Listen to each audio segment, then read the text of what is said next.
ಆಕಾಶವಾಣಿ ಮೈಸೂರು.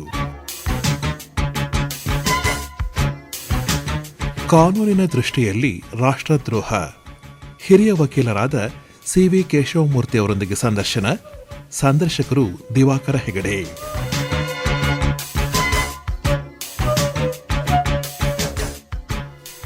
ಎಲ್ಲ ಕೇಳುಗರಿಗೆ ನಮಸ್ಕಾರ. ಇವತ್ತು ನಮ್ಮ ಸಂಗಡ ಸಂವಾದದಲ್ಲಿದ್ದಾರೆ ವಕೀಲರಾದ ಸಿ.ವಿ. ಕೇಶವಮೂರ್ತಿ ಅವರು. ಅವರಿಗೆ ಈ ಸಂವಾದಕ್ಕೆ ಸ್ವಾಗತ ಹೇಳ್ತೇನೆ. ನಮಸ್ಕಾರ ಕೇಶವಮೂರ್ತಿ ಅವರೇ. ನಮಸ್ಕಾರ. ಕೇಶವಮೂರ್ತಿಯವರು ಮೂಲತಃ ಚಾಮರಾಜನಗರದವರು. 35 ವರ್ಷಗಳಿಂದ ಮೈಸೂರಿನಲ್ಲಿ ವಕೀಲಿ ವೃತ್ತಿಯಲ್ಲಿ ತೊಡಗಿಕೊಂಡಿದ್ದಾರೆ. ಅದಕ್ಕಿಂತ ಮುಂಚೆ 8 ವರ್ಷಗಳ ಕಾಲ ಅಧ್ಯಾಪಕರಾಗಿ ಕಾನೂನಿನ ಪಾಠ ಹೇಳಿದ್ದಾರೆ. 3 ದಶಕಗಳ ಸಾಮಾಜಿಕ ಸೇವೆಯ ಅನುಭವ ಕೂಡ ಅವರಿಗಿದೆ.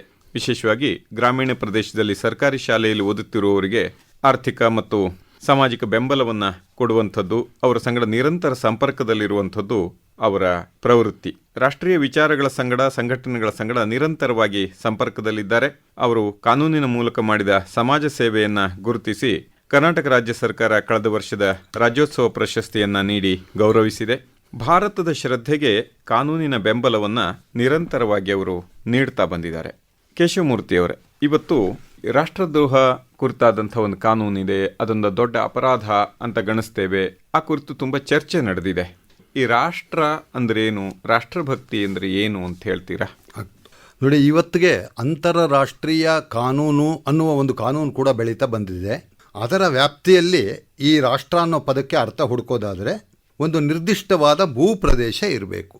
ಆ ಭೂಪ್ರದೇಶ ಇದ್ರೆ ಸಾಲದು, ಅಲ್ಲಿ ವಾಸ ಮಾಡ್ತಕ್ಕಂಥ ಜನ ಇರಬೇಕು. ಆ ವಾಸ ಮಾಡ್ತಕ್ಕಂಥ ಜನ ಸಂಘಟಿತವಾಗಿರುವ ಸಮುದಾಯನೂ ಆಗಿರಬೇಕು. ಈ ಜನಗಳ ಆಗು ಹೋಗುಗಳನ್ನು, ದಿನನಿತ್ಯದ ಬದುಕನ್ನು ನಿಯಂತ್ರಿಸೋದಕ್ಕೆ ಒಂದು ಆಳೋ ಸರ್ಕಾರನೂ ಇರಬೇಕು. ಅಷ್ಟೇ ಅಲ್ಲ, ಆ ಸರ್ಕಾರ ಅನ್ನೋದು ಸಾರ್ವಭೌಮತ್ವ ಹೊಂದಿರಬೇಕು. ಅಂದರೆ ಇನ್ನೊಬ್ಬರ ಅಡಿಯಾಳಲ್ಲ, ಇನ್ನೊಬ್ಬರ ಅಧೀನದಲ್ಲಿಲ್ಲ. ಈ ಅಂತಾರಾಷ್ಟ್ರೀಯ ಕಾನೂನಿನ ಪರಿಭಾಷೆಯಲ್ಲಿ ಈ 4 ಅಂಶಗಳಿಗೆ ಒತ್ತು ಕೊಡ್ತಾರೆ. ನಾನು ಅಲ್ಲಿ ಓದ್ಕೊಂಡ ಹಾಗೆ, ಹಿರಿಯರ ಮಾತಿನಲ್ಲಿ ತಿಳಿದುಕೊಂಡ ಹಾಗೆ ಇನ್ನೊಂದು ಅಂಶನ ಸೇರಿಸ್ತೀನಿ. ಇಲ್ಲಿ ಭೂಪ್ರದೇಶ, ಜನಸಂಖ್ಯೆ, ಆಳೋ ಸರ್ಕಾರ, ಸಾರ್ವಭೌಮತ್ವ ಅಷ್ಟೇ ಇದ್ರ ಸಾಲದು. ಆ ಭೂಪ್ರದೇಶದ ಬಗ್ಗೆ, ಆ ದೇಶದ ಬಗ್ಗೆ, ಅಲ್ಲಿ ವಾಸ ಮಾಡ್ತಕ್ಕಂಥ ಜನಕ್ಕೆ ಭಾವನಾತ್ಮಕ ಸಂಬಂಧ ಇರಬೇಕು. ಈ ರಾಷ್ಟ್ರ ಅನ್ನೋ ಪದ ನೆನ್ನೆ ಮೊನ್ನೆ ಹುಟ್ಟಿದ್ದಲ್ಲ. ತೈತ್ತರೀಯ ಸಂಹಿತೆಯಲ್ಲಿ ಕೂಡ ಇದ್ರ ಬಗ್ಗೆ ಉಲ್ಲೇಖ ಇದೆ. ಅಲ್ಲಿ ಹೇಳ್ತಾ ಈ ರೀತಿ ಹೇಳ್ತಾರೆ. ಸಂಸ್ಕೃತದಲ್ಲಿದೆ, ನಾನು ಅದನ್ನು ಓದ್ತಾ ಇಲ್ಲ. ಈ ನಮ್ಮ ರಾಷ್ಟ್ರದಲ್ಲಿ ಬ್ರಹ್ಮನಿಷ್ಠರೆಲ್ಲರೂ ಬ್ರಹ್ಮ ವರ್ಚಸ್ಸಿನಿಂದ ಕೂಡಿಯೇ ಹುಟ್ಟಿ ಬರಲಿ. ರಾಜ್ಯ ರಕ್ಷಕರು ಶೂರರು, ಬಾಣಪ್ರಯೋಗ ಕುಶಲರು, ಮಹಾರಥರು ಆಗಲಿ. ಹೀಗೆ ಮುಂದುವರಿಯುತ್ತೆ. ಅಂದರೆ ನಮ್ಮ ದೇಶ ಹೇಗಿರಬೇಕು, ನಮ್ಮ ರಾಷ್ಟ್ರ ಹೇಗಿರಬೇಕು ಅಂತಕ್ಕಂಥ ಕಲ್ಪನೆ ಈ ತೈತ್ತರೀಯ ಸಂಹಿತೆಯಲ್ಲೇ ಇದೆ. ಅಲ್ಲಿ ರಾಷ್ಟ್ರ ಅನ್ನೋ ಪದ ಬಳಸಿದ್ದಾರೆ. ಆ ಪದ ಇವತ್ತಿಗೂ ಪ್ರಸ್ತುತ, ಇವತ್ತಿಗೂ ಇದು ನಮ್ಮ ರಾಷ್ಟ್ರ ಅಂತ ನಾವು ಕರ್ಕೊಳ್ತಾ ಇದ್ದೀವಿ. ಅಂದರೆ ಅಂಥ ಭಾವನಾತ್ಮಕ ಸಂಬಂಧ ನಮಗೂ ನಮ್ಮ ರಾಷ್ಟ್ರಕ್ಕೆ ಇದೆ.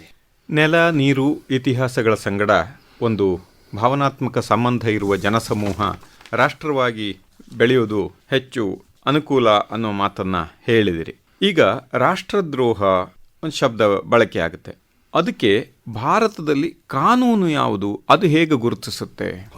ನೋಡಿ, ಭಾರತ ಸ್ವಾತಂತ್ರ್ಯ ಗಳಿಸೋದಕ್ಕೆ ಮುಂಚಿನಿಂದಲೇ ಭಾರತೀಯ ದಂಡ ಸಂಹಿತೆ ಅನ್ನೋ ಕಾಯ್ದೆ ಜಾರಿಯಲ್ಲಿದೆ. ಇದು ಯಾವಾಗ ಚಾಲ್ತಿಗೆ ಬಂತು ಅಂದರೆ 1860ರಲ್ಲಿ ಚಾಲ್ತಿಗೆ ಬಂತು. ಯಾಕೆ ಬಂದಿದೆ? ಬ್ರಿಟಿಷ್ ಆಡಳಿತ ನಡೀತಾ ಇದ್ದಾಗ ಬ್ರಿಟಿಷರು ಈ ದೇಶದಲ್ಲಿ ನಡೀತಕ್ಕಂಥ ಅಪರಾಧ, ಸಮಾಜಘಾತಕ ಕ್ರಿಯೆಗಳು ಇಂಥದ್ರ ಮೇಲೆ ನಿಯಂತ್ರಣ, ಹತೋಟಿ, ಶಿಕ್ಷೆ, ಈ ದೃಷ್ಟಿಯಿಂದ ಈ ಕಾನೂನನ್ನು ಜಾರಿಗೆ ತಂದರು. ನಾನು ಹೇಳಿದಾಗೆ 1860ರಲ್ಲಿ ಜಾರಿಗೆ ಬಂದಾಗ ಇಲ್ಲಿ ರಾಜದ್ರೋಹ, ರಾಷ್ಟ್ರದ್ರೋಹ, ದೇಶದ್ರೋಹ ಅನ್ನುವ ಅಫೆನ್ಸ್ಗೆ ಜಾಗ ಇರಲಿಲ್ಲ. 10 ವರ್ಷ 1860ರಿಂದ 1870ಕ್ಕೆ ತಿದ್ದುಪಡಿ ಆದಾಗ ಸೆಕ್ಷನ್ 124A 124A ಅನ್ನೋ ಕಲಮನ್ನು ಇನ್ಸರ್ಟ್ ಮಾಡಬೇಕಾದ, ಅಂದರೆ ಸೇರಿಸಬೇಕಾದಂಥ ಸ್ಥಿತಿ ದೇಶದಲ್ಲಿ ನಿರ್ಮಾಣ ಆಗಿತ್ತು.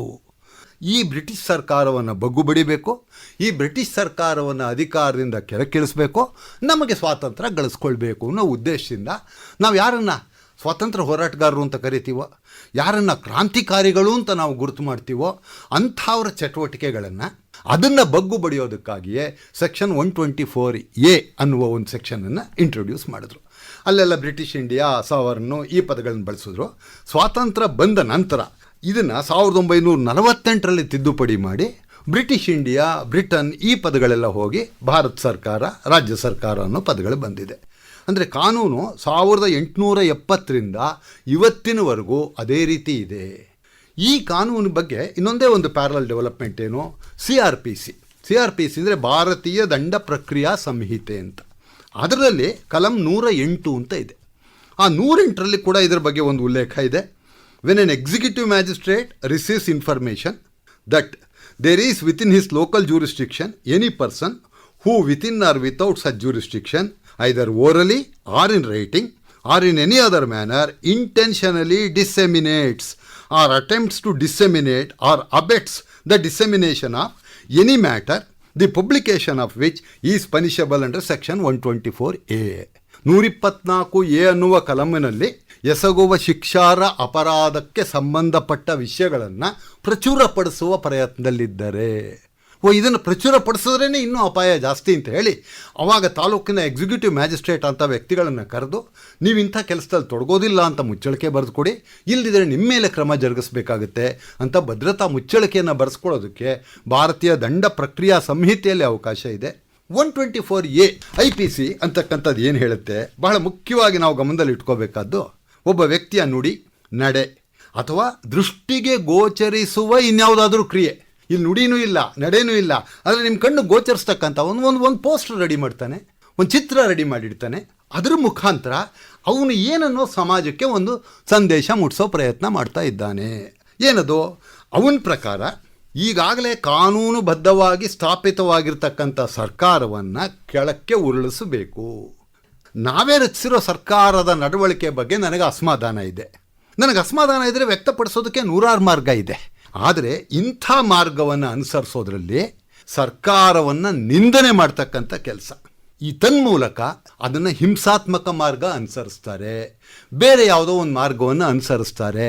ಇದರಿಂದ ಕಾನೂನು ಸುವ್ಯವಸ್ಥೆ ಅಂತಕ್ಕಂಥದ್ದೇ ಹಾಳಾಗುತ್ತೆ. ಸೊ ಇಂಥ ಉದ್ದೇಶವನ್ನು ಇಟ್ಕೊಂಡು ಆಡ್ತಕ್ಕಂಥ ಮಾತುಗಳು ಅಥವಾ ಇದಕ್ಕಾಗಿ ಪ್ರಚೋದನೆ ನೀಡ್ತಕ್ಕಂಥ ಕೆಲಸ ಕೆಲವರು ಕೈ ಕಟ್ಕೊಂಡು ಮಾಡ್ತಾರೆ. ಅವ್ರು ಕೂತ್ಕೊಂಡೇ ಇರ್ತಾರೆ, ಅವರೇನು ಒಂದು ಹೆಜ್ಜೆ ಒಂದು ಇಂಚು ಮುಂದಕ್ಕೆ ಹೋಗೋದಿಲ್ಲ. ಆದರೆ ಅವರ ಪ್ರಚೋದನಕಾರಿ ಹೇಳಿಕೆಗಳು, ಮಾತುಗಳಿಂದಲೂ ಕೂಡ ಇಂಥ ಪರಿಣಾಮ ಉಂಟಾಗಬಹುದು. ಅಂಥ ಕ್ರಿಯೆಗಳನ್ನು ದೇಶದ್ರೋಹ, ರಾಜದ್ರೋಹ ಅಂತ ಗುರ್ತು ಮಾಡಿ ಅದಕ್ಕೆ ಸೂಕ್ತವಾದಂಥ ಕಾನೂನು ಕ್ರಮ ಜರುಗಿಸೋದಕ್ಕೆ ಅವಕಾಶ ಇದೆ. ಒಂದೆರಡು ಚಿಕ್ಕ ಉದಾಹರಣೆ ಹೇಳಿಬಿಟ್ರೆ ಈ ವಿಷಯ ಇನ್ನೂ ಸ್ಪಷ್ಟ ಆಗುತ್ತೆ. ಇತ್ತೀಚೆಗೆ ಮೈಸೂರಿನಲ್ಲಿ ಒಂದು ಪ್ರತಿಭಟನೆ ನಡೀತಾ ಇತ್ತು. ಕೇಂದ್ರ ಸರ್ಕಾರ ಜಾರಿಗೆ ತಂದದ್ದಂಥ ಒಂದು ಕಾಯ್ದೆಯ ಬಗ್ಗೆ ಪ್ರತಿಭಟನೆ, ವಿರೋಧ ವ್ಯಕ್ತಪಡಿಸ್ತಾ ಇದ್ರು. ಯಾರು ವಿರೋಧ ವ್ಯಕ್ತಪಡಿಸ್ಬೋದು, ಏನು ತಪ್ಪಿಲ್ಲ. ಆ ಪ್ರತಿಭಟನೆಕಾರರ ಗುಂಪಿನಲ್ಲಿ ಒಂದು ಹುಡುಗಿ ಕುತ್ತಿಗೆಯಲ್ಲಿ ಒಂದು ಪ್ಲೇಕಾರ್ಡ್ ಹಾಕ್ಕೊಂಡು ಬಂದಿದ್ಲು. ಆಜಾದಿ ಆಜಾದಿ ಅಂತ ಇತ್ತು ಆ ಪ್ಲೇಕಾರ್ಡಲ್ಲಿ. ಏನು ಆಜಾದಿ? ನೀವು ಯಾವುದ್ರ ಬಗ್ಗೆ ಪ್ರತಿಭಟನೆ ಮಾಡ್ತಾ ಇದ್ದೀರಿ? ಯಾರಿಗೆ ಆಜಾದಿ ಕೇಳ್ತಾ ಇದ್ದೀರಿ? ಯಾವುದೋ ನಮ್ಮ ಊರಿನ ಕುಗ್ರಾಮದಲ್ಲಿ ಯಾರೋ 4 ಜನಗಳಿಗೆ ಆಜಾದಿ ಬೇಕು ಅಂತ ಕೇಳ್ತಾ ಇದ್ದೀರಾ? ಅಲ್ಲ. ಅವತ್ತಿನ ಸ್ಥಿತಿಗತಿಯಲ್ಲಿ ಭಾರತದಲ್ಲಿ ಯಾವುದೋ ಕಾಶ್ಮೀರನೋ ಭೂಭಾಗದಲ್ಲೋ ಉತ್ತರಾಂಚಲದಲ್ಲಿ ಇರ್ತಕ್ಕಂಥ ಕೆಲವು ಡಿವಿಸಿವ್ ಫೋರ್ಸಸ್ಸು ಇವ್ರುಗಳು ಕೇಳ್ತಾ ಇರ್ತಕ್ಕಂಥ ಆಜಾದಿ ಅನ್ನೋ ಘೋಷಣೆಗೆ ಬೆಂಬಲ ನೀಡ್ತಕ್ಕಂಥ ಕ್ರಿಯೆ ಇದು. ಅಲ್ಲಿಗೆ ನಮ್ಮ ಕೇಂದ್ರ ಸರ್ಕಾರ ಕಾನೂನುಬದ್ಧವಾಗಿ ನಾವೇ ರಚಿಸ್ಕೊಂಡಿರ್ತಕ್ಕಂಥ ಸರ್ಕಾರದ ವಿರುದ್ಧವಾಗಿ ಈ ಮಾತಾಡ್ತಾ ಇದ್ದೀರಿ. ಈ ಸಂಗತಿ ಎಲ್ಲ ಕಡೆನೂ ಹಬ್ಬಿದ್ರೆ ಆ ಸರ್ಕಾರವನ್ನು ಯಾವುದೋ ಹಿಂಸಾತ್ಮಕ ಮಾರ್ಗದಲ್ಲಾದರೂ ಬಗ್ಗು ಬಡಿಯಬೇಕು ಅಂತ ಜನಕ್ಕೆ ಪ್ರಚೋದನೆ ನೀಡ್ದಂಗೆ ಆಗ್ತದೆ. ಇದು ತಪ್ಪು. ಇದು ಕತ್ತಲ್ಲಿ ಹಾಕ್ಕೊಂಡು ಪ್ಲೆಕಾರ್ಡ್ ಹಾಕ್ಕೊಂಡು ಓಡಾಡೋದು ಒಂದು ಸಣ್ಣ ವಿಷಯ ಅಲ್ಲ. ಅದು ಕೆಲವು ಯಾರೋ ಹೇಳ್ಬಿಟ್ರು, ಒಂದು ಚಿಕ್ಕ ಹುಡುಗಿ ಕತ್ತಲ್ಲಿ ಹಾಕ್ಕೊಂಡು ಓಡಾಡಿದ್ರೆ ಏನು ತಪ್ಪು ಅದು ಅನ್ನೋ ಮಾತನ್ನು ಎತ್ತಿದ್ರು. ಅಲ್ಲಿ ಬಂದಿದ್ದವಳು ಪ್ರೌಢ ಯುವತಿ. ಆಜಾದಿ ಆಜಾದಿ ಅನ್ನೋದು ಹುಚ್ಚು ಮಾತಿಗಾಗಿ ಕೂತ್ಕೊಂಡಂಥ ಘೋಷಣೆ ಅಲ್ಲ ಅದು. ಅವತ್ತು ಬೆಂಗಳೂರಲ್ಲಿ ಒಂದು ಘಟನೆ ನಡೀತು, ಅಲ್ಲೂ ಕೂಡ ಇಂಥದ್ದೇ ಒಂದು ಪ್ರತಿಭಟನೆ. ವೇದಿಕೆ ಮೇಲೆ ಒಂದು ಹೆಣ್ಮಗಳು ಬಂದ್ಲು, ಚಿಕ್ಕವಳೇನಲ್ಲ. ಆಕೆ ವೇದಿಕೆ ಮೇಲೆ ಬಂದು ನಿಂತ್ಕೊಂಡು ಪಾಕಿಸ್ತಾನ್ ಜಿಂದಾಬಾದ್, ಪಾಕಿಸ್ತಾನ್ ಜಿಂದಾಬಾದ್ ಅಂತ ಕೂಗಿದ್ಲು. 3 ಸಾರಿ ಕೂಗ್ಬಿಟ್ಟು ಹೋದ್ಲು. ಅಲ್ಲಿ ಹೋಗಿ ಪಾಕಿಸ್ತಾನ್ ಜಿಂದಾಬಾದ್ ಅಂತ ಕೂಗಿದ್ರೆ ಅದು ಅಪ್ರಸ್ತುತ. ಅದರ ಉದ್ದೇಶನೇ ಬೇರೆ. ನಮ್ಮ ವೈರಿ ರಾಷ್ಟ್ರಕ್ಕೆ ನೀನಿಲ್ಲಿ ಜೈಕಾರ ಹಾಕ್ತಾ ಇದೆಯಾ ಅಂದರೆ ನನ್ನ ದೇಶಕ್ಕೆ ಧಿಕ್ಕಾರ ಅಲ್ವಾ ಅದು?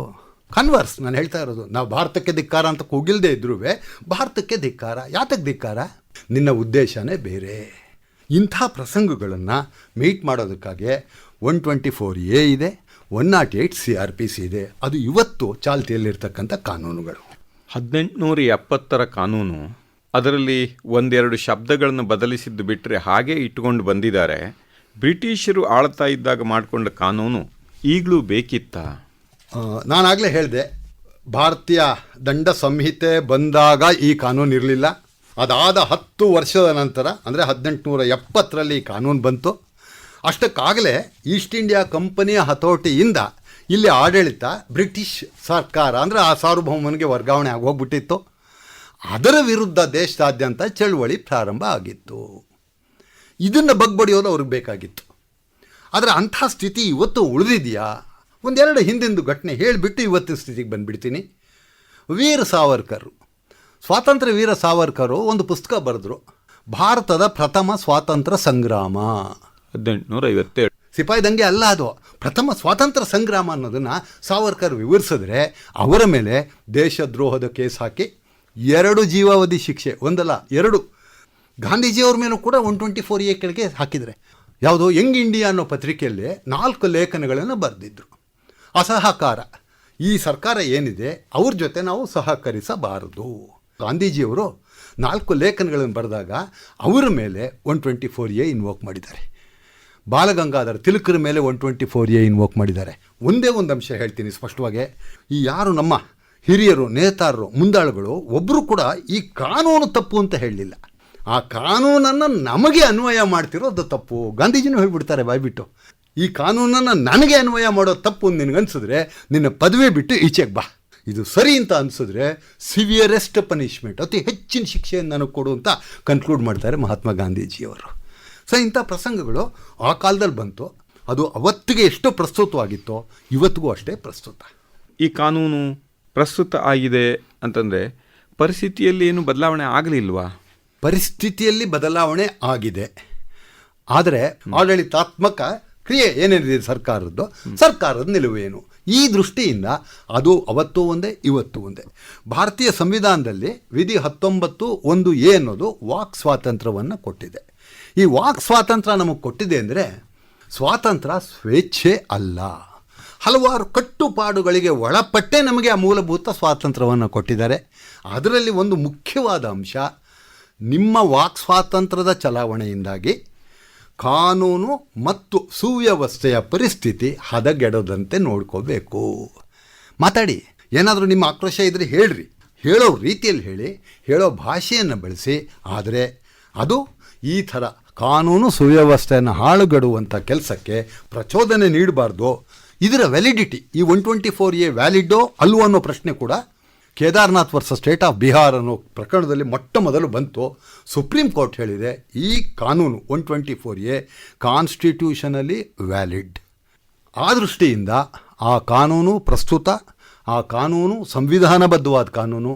ಇವತ್ತು ಅಂಥ ಪರಿಸ್ಥಿತಿ ಉದ್ಭವಿಸಿದಾಗ ಕಾನೂನು ಸಂಬಂಧಪಟ್ಟ ಕಾನೂನುಗಳ ಅಡಿಯಲ್ಲಿ ಕ್ರಮ ಜರುಗಿಸಿದ್ರೆ ಖಂಡಿತ ತಪ್ಪಾಗೋದಿಲ್ಲ. ಇದು ನನ್ನ ಸ್ಪಷ್ಟವಾದ ಅಭಿಪ್ರಾಯ. ಕೇಳುಗರೆ, ರಾಷ್ಟ್ರ ಅಂದ್ರೇನು, ರಾಷ್ಟ್ರದ್ರೋಹ ಅನ್ನೋದನ್ನು ಕಾನೂನು ಯಾವ ರೀತಿ ಅರ್ಥೈಸ್ತದೆ ಮತ್ತು ಅದು ಯಾಕೆ ಅಗತ್ಯ ಅನ್ನೋದನ್ನು ಸಾಕಷ್ಟು ಉದಾಹರಣೆಗಳೊಂದಿಗೆ ನಮ್ಮ ಸಂಗಡ ವಿವರಿಸಿದವರು ವಕೀಲರಾದಂಥ CV ಕೇಶವಮೂರ್ತಿ ಅವರು. ಅವರಿಗೆ ಆಕಾಶವಾಣಿ ಪರವಾಗಿ, ಕೇಳುಗರ ಪರವಾಗಿ ಧನ್ಯವಾದ ಹೇಳ್ತೇನೆ. ನಮಸ್ಕಾರ. ಧನ್ಯವಾದಗಳು. ಕಾನೂನಿನ ದೃಷ್ಟಿಯಲ್ಲಿ ರಾಷ್ಟ್ರದ್ರೋಹ, ಹಿರಿಯ ವಕೀಲರಾದ CV ಕೇಶವಮೂರ್ತಿ ಅವರೊಂದಿಗೆ ಸಂದರ್ಶನ ಕೇಳಿದಿರಿ.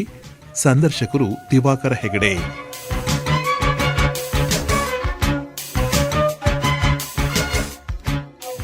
ಈ ಕಾರ್ಯಕ್ರಮ ಆಕಾಶವಾಣಿ ಮೈಸೂರು ಕೇಂದ್ರದಿಂದ ಮೂಡಿಬಂತು.